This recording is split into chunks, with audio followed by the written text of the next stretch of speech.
Good morning, good afternoon, good evening, folks. Michael Zuber, one rental at a time. If you don't know, something I love doing every week is Saturday morning, 8 a.m. Pacific time. I go ahead and do a live stream, a live Q&A for 60 minutes right on YouTube. You can go back and look at the playlist. I think it's called Live Q&A.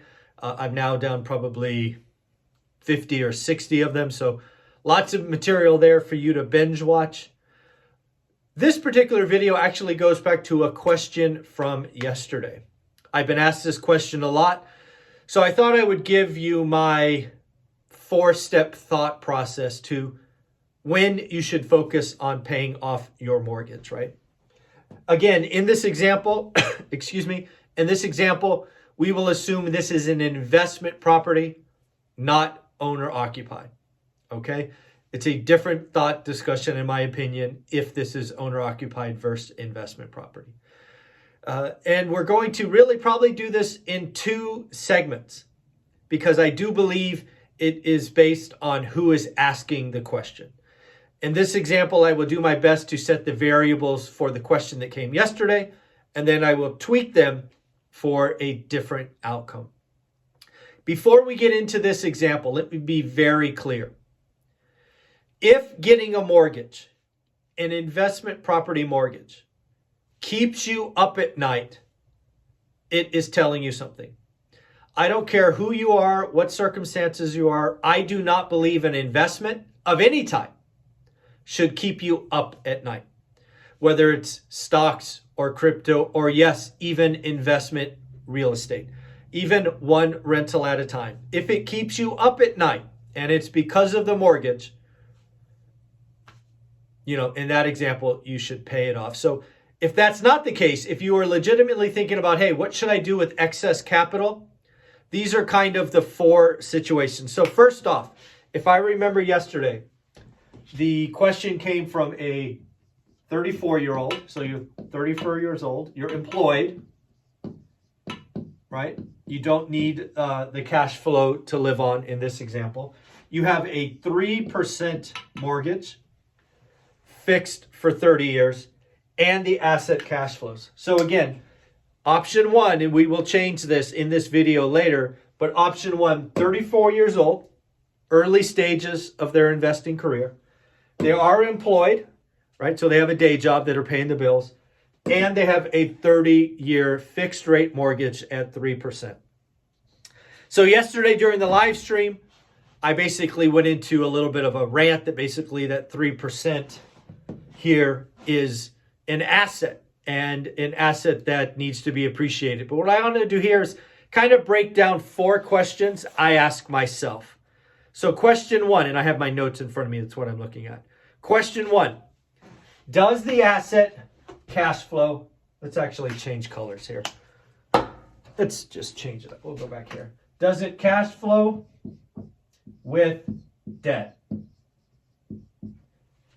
So you have an asset. Maybe you bought an alligator. Maybe you overpaid. Maybe you did a bad deal. If it doesn't cash flow with debt, even at 3%, then I suggest paying chunks of that off. Because again, rule number 1 of one rental at a time is no alligators. We don't do bad deals. But sometimes bad deals happen. And if this asset does not cash flow with the debt structure in place, pay off the debt. Okay, that's rule number 1 that I think about. Rule number 2, what is cost of new capital? And I'll just write the $sign. What is the cost of new dollars, new debt? Right, you have a 3% mortgage in this case. Let's just pretend that new debt's 9%. Right? What are you going to do in that situation? Well, you probably would save your money, right? Because again, why would you pay off something at 3% when you could build cash and then use it instead of 9% debt, right? Because one thing you have to know about this 3% mortgage is you can deduct it on your taxes. Again, this is an investment property. So tax-wise, it's more like a 2% loan or maybe 1.8 because again, you're writing off mortgage interest because it is in investment property. At least that's how my accountant does it for me. Go ahead and check with yours and make sure your situation does that as well. I don't want to get in trouble. Next, what is the return on capital?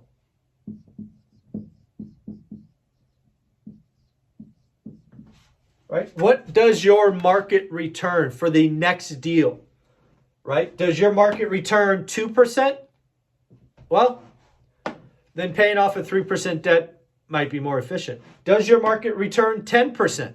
Well, 10% is higher than that.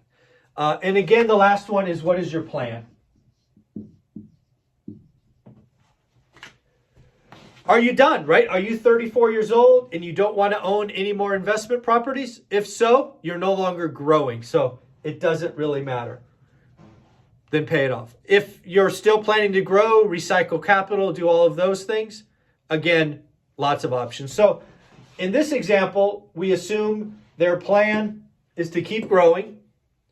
We're going to assume their return on capital in new capital or new investment, what I call yield, is above 8%. We're going to assume cost of new capital is 6%. And we're going to say, yes, the building does cash flow with existing debt here. So in my world, with this 4 scenario, if this was me, I would not focus on paying off the mortgage. I would take that extra, build it, let the income snowball take over and allow me to buy another asset. This 3% mortgage is going to be an asset for the next 30 years, in my opinion. So let's change this up. Let's make this person 84. Let's see if I can do this. 84 years old. And let's make this 8% mortgage. Again, let's just cheat. Oh, look at that. Now it's 8. How about that? Doesn't look great, but here you go. So again, just changing the game. We're changing 2 variables. No longer 34, you're 84, and the mortgage is 8%, not 3. Same example.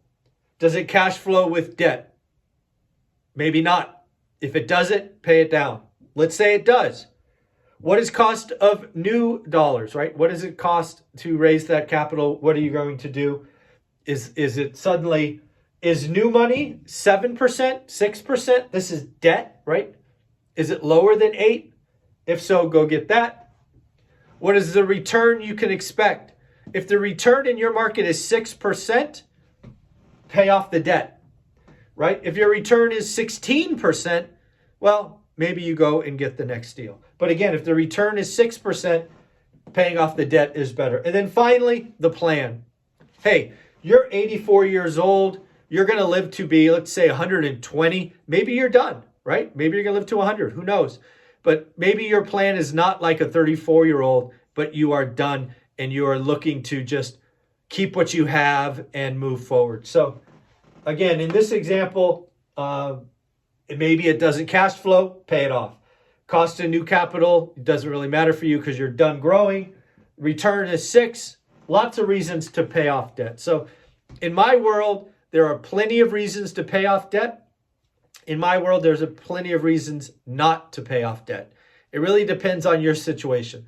But I want to close with this video how we started. If having a mortgage on an investment property keeps you up at night, that is a sign. And I am totally okay with you paying it off. Even if the rate is 3%, even if the rate is 1%, if it keeps you up at night, it doesn't matter what I think. It only matters what is happening between your ears. And if it keeps you up, pay it off. Totally okay. Hopefully that makes sense. Let me know what you think. Leave comments below. Ask questions. Hopefully you enjoy these whiteboard discussions. Bye-bye.